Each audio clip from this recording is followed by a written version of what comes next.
Hello friends, मैं आपका दोस्त नदीम हैदर। हम सीपीसी कर रहे थे जिसमें कि हमने ऑर्डर 2 का रूल 2 तक हमने कवर कर लिया था। अब इस वीडियो के अंदर हम जो देखने वाले हैं वो ऑर्डर 2 का जो रूल 3 है उसके बारे में बात करते हैं। देखिए, जैसे कि हम जॉइंडर ऑफ प्लेंटिफ और जॉइंडर ऑफ डिफेंडेंट के बारे में ऑलरेडी पढ़ चुके हैं ऑर्डर 1 के अंदर। ऑर्डर 1 का जो रूल 1, 2, 3 और 3A है, ये जॉइंडर ऑफ प्लेंटिफ और जॉइंडर ऑफ डिफेंडेंट के बारे में बात कर रहा है। और अब जो हम पढ़ने वाले हैं ऑर्डर 2 का रूल 3, जो कि बात करता है joinder of cause of action. जी हाँ, अगर एक से ज़्यादा कॉज ऑफ एक्शन है, सेवरल कॉज ऑफ एक्शन है, तो उसे उन सभी कॉज ऑफ एक्शन को, सेवरल कॉज ऑफ एक्शन को आप एक ही सूट के अंदर मेंशन कर सकते हैं या फिर उससे रिलेटेड जो है सूट डाल सकते हैं। कि इससे रिलेटेड 4 सिचुएशनें हो सकती हैं। अब 4 सिचुएशनें क्या क्या हो सकती हैं वो हम 1 बाय 1 देख लेते हैं। तो सबसे पहले बात करते हैं कि अगर एक प्लेंटिफ है और एक डिफेंडेंट है, एक ही प्लेंटिफ है और एक ही डिफेंडेंट है और सेवरल कॉज ऑफ एक्शन है, वो प्लेंटिफ उस डिफेंडेंट के अगेंस्ट जो है सेम सूट के अंदर, एक ही सूट के अंदर सेवरल कॉज ऑफ एक्शन को मेंशन कर सकता है। या फिर आप ये कह सकते हैं कि एक ही सूट के अंदर सेवरल कॉज ऑफ एक्शन को यूनाइट किया जा सकता है, जोड़ा जा सकता है। दूसरी सिचुएशन की अगर बात करें, दूसरी कंडीशन ये क्या हो सकती है, दूसरी सिचुएशन ये हो सकती है कि जहाँ पर जो प्लेंटिफ हैं वो तो ज़्यादा है, मतलब प्लेंटिफ एक से ज़्यादा हैं पर जो डिफेंडेंट है वो एक है। मतलब ये बात कर रहा है जॉइंडर ऑफ प्लेंटिफ की, ऑर्डर 1 का रूल 1।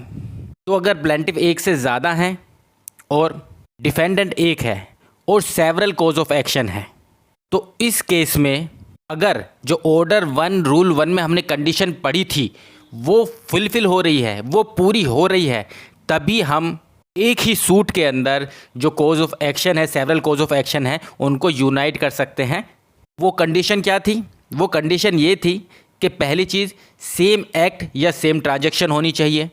दूसरी कंडीशन है कि कॉमन लॉ होना चाहिए या फिर कॉमन फैक्ट्स होने चाहिए। तो अगर ये दोनों कंडीशन फुलफिल हो रही हैं, पूरी हो रही हैं, तभी हम, अगर एक से ज़्यादा कॉज ऑफ एक्शन है, सेवरल कॉज ऑफ एक्शन है, तो उनको यूनाइट करके एक ही सूट के अंदर हम डाल सकते हैं। अब बात करते हैं तीसरी सिचुएशन की। तीसरी सिचुएशन क्या हो सकती है? तीसरी सिचुएशन ये हो सकती है कि जहाँ जॉइंडर ऑफ डिफेंडेंट हो, मतलब कि जो डिफेंडेंट हैं वो एक से ज़्यादा हैं पर प्लेंटिफ जो है वो एक है। मतलब ऑर्डर 1 का रूल 3 जो कि जॉइंडर ऑफ डिफेंडेंट की बात कर रहा है, जहाँ एक से ज़्यादा डिफेंडेंट हैं और सेवरल कॉज ऑफ एक्शन है पर जो प्लेंटिफ है वो एक है, तो उस केस में आप एक ही सूट के अंदर सेवरल कॉज ऑफ एक्शन को यूनाइट कर सकते हैं, जोड़ सकते हैं, उसमें डाल सकते हैं। पर कंडीशन इसमें भी है वही कंडीशन जो हमने ऑर्डर 1 रूल 3 में हमने पढ़ी थी। अगर वो फुलफिल हो रही है, वो पूरी हो रही है, तो ही हम सेम सूट के अंदर सेवरल कॉज ऑफ एक्शन को यूनाइट कर सकते हैं, मेंशन कर सकते हैं। वो कंडीशन क्या थी जो हमने अभी जस्ट ऊपर पढ़ी? सेम वही कंडीशन है कि सेम एक्ट या फिर ट्रांजैक्शन होनी चाहिए, और दूसरी कंडीशन है कि कॉमन लॉ होना चाहिए या फिर फैक्ट्स होना चाहिए, कॉमन फैक्ट्स होने चाहिए। तो अगर ये दोनों कंडीशन फुलफिल हो रही हैं तो ही अब उस केस में जहाँ पर जॉइंडर और डिफेंडेंट है, एक से ज़्यादा डिफेंडेंट है और एक प्लेंटिफ है और जो कॉज ऑफ एक्शन है वो सेवरल हैं, तो उन सभी कॉज ऑफ एक्शन को जो है यूनाइट कर सकते हैं एक ही सेम सूट के अंदर। अब बात करते हैं फोर्थ सिचुएशन। देखिए, फोर्थ सिचुएशन ये हो सकती है कि प्लेंटिफ भी एक से ज़्यादा हो और जो डिफेंडेंट है वो भी एक से ज़्यादा हो और सेवरल कॉज ऑफ एक्शन हो। तो देखिए, इस सिचुएशन के लिए ज़रूरी है कि जितने भी प्लेंटिफ हैं, सारे ही प्लेंटिफ और सारे ही डिफेंडेंट वो जॉइंटली इंटरेस्टेड होनी चाहिए कॉज ऑफ एक्शन में। अगर सभी प्लेंटिफ और सभी डिफेंडेंट जो हैं वो जॉइंटली कॉज ऑफ एक्शन में, मतलब कि वाद हेतु में इंटरेस्टेड हैं, तभी आप सेवरल कॉज ऑफ एक्शन को एक ही सूट के अंदर मेंशन कर सकते हैं, यूनाइट कर सकते हैं, डाल सकते हैं। पर अगर जहाँ पर जो सारे प्लेंटिफ हैं वो जॉइंटली इंटरेस्टेड नहीं है कॉज ऑफ एक्शन में, तो ये सूट जो है वो बैड होगा। किसके लिए? मिस जॉइंडर ऑफ प्लेंटिफ के लिए। सीधी सी बात है, अगर कोई प्लेंटिफ जो कि कॉज ऑफ एक्शन में इंटरेस्टेड है ही नहीं, तो ये तो मिसजॉइंडर ऑफ प्लेंटिफ माना जाएगा ना, कि गलती से आपने मिस्टेक से उस प्लेंटिफ को उसको ऐड कर लिया है सूट के अंदर, जो कि होना नहीं चाहिए था। इसी तरह अगर जो डिफेंडेंट हैं वो जॉइंटली इंटरेस्टेड नहीं है, जो कॉज ऑफ एक्शन है उन सभी कॉज ऑफ एक्शन में, अगर सभी डिफेंडेंट इंटरेस्टेड नहीं है तो उस केस में जो सूट होगा वो बैड होगा मिसजॉइंडर ऑफ डिफेंडेंट्स। मतलब कि जो डिफेंडेंट्स हैं वो गलत तौर पर मिस्टेकली गलती से सूट के अंदर ऐड किए गई हैं, जो कि किए नहीं जाने चाहिए थे उनको, मतलब डिफेंडेंट नहीं बनाया जाना चाहिए था उनको। देखिए इसी से related, joinder of cause of action से रिलेटेड जो एक और रूल है ऑर्डर 2 के अंदर, वो है रूल 6। तो रूल 6 कहता है कि अगर कोर्ट को ये चीज़ लगती है कि किसी तरह का ट्रायल में डिले हो रहा है, या सूट एम्बेरस हो रहा है, या फिर कोई भी इनकन्वीनियंस हो रही है, तो कोर्ट जो है सेपरेट ट्रायल के लिए या कोई भी ऑर्डर दे सकती है कोर्ट, जो भी उसको लगता है कि वो ठीक है इंटरेस्ट ऑफ जस्टिस के लिए, न्याय के लिए ठीक है, तो वो ऑर्डर कोर्ट दे सकती है। तो सेपरेट सूट के लिए भी दे सकती है या कोई और भी ऑर्डर दे सकती है, जो भी उसको कोर्ट को लगे। कि सबसे जो इम्पोर्टेंट चीज़ है इसमें नोट करने वाली बात है इसके अंदर ये है, क्योंकि रूल 3 का जो सब रूल 2 है उसमें मेंशन किया गया है कि आप जो सेवरल कॉज ऑफ एक्शन है वो उनको यूनाइट तो कर सकते हैं, एक साथ जोड़ तो सकते हैं एक ही सूट के अंदर, पर अगर आप ऐसा कर रहे हैं तो आप ये चीज़ का विशेष तौर पर ध्यान रखेंगे कि जो उस सब डिफरेंट सब्जेक्ट मैटर पर या फिर जो different several cause of action पर सूट आप एक साथ यूनाइट करके जो सूट डाल रहे हैं, उनका जो एग्रीगेट है, जब बात करें उनका मूल्य जो है, जो उनकी रकम है, वो एग्रीगेट करके एक साथ जोड़ के क्या उस कोर्ट के अंदर, जिस कोर्ट के अंदर वो सूट डाला जा रहा है, वो उस कोर्ट के क्या पेक्यूनरी जुडिक्शन के अंदर आ रहा है या नहीं आ रहा है।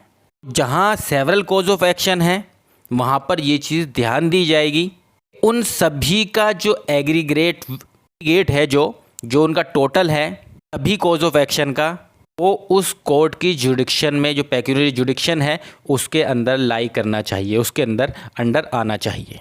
सीधी सी बात है, जो वैल्यू जो निकाली जाएगी, जो मूल्यांकन जो किया जाएगा, वो सभी का जोड़कर, जो जितने भी कॉज ऑफ एक्शन वाद हेतुक हैं उन सभी का जो एग्रीगेट है उसको जोड़कर जो है एक साथ कर तभी उसका मूल्यांकन किया जाएगा, और उसी के बिहाफ पर जो है जो कोर्ट है वो डिसाइड की जाएगी कि किसके जुडिक्शन में ये आएगा या किसके जुडिक्शन में ये नहीं आएगा।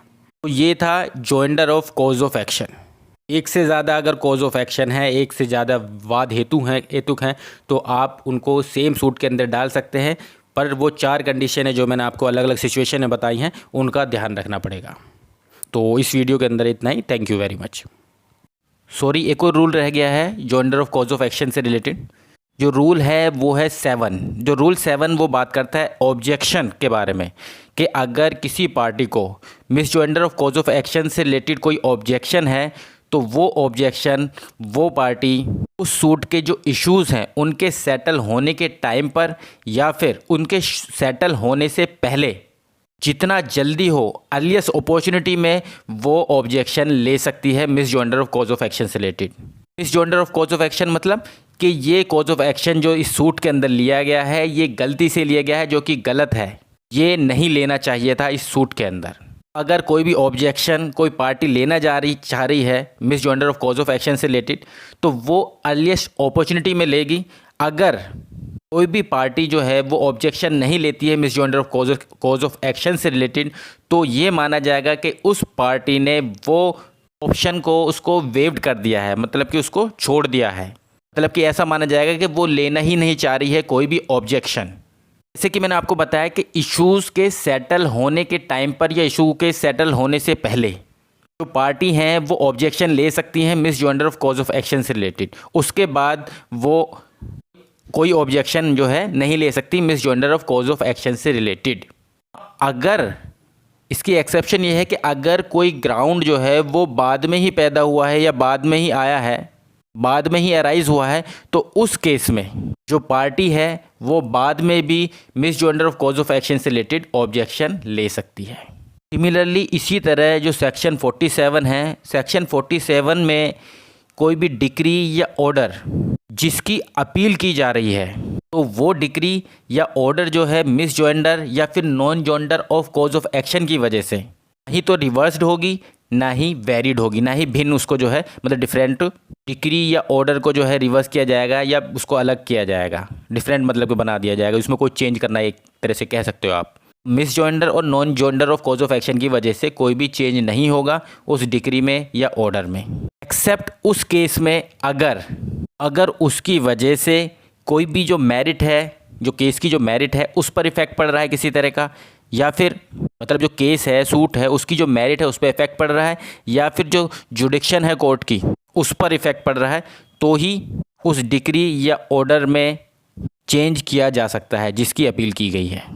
तो इस वीडियो के अंदर इतना ही। Thank you very much.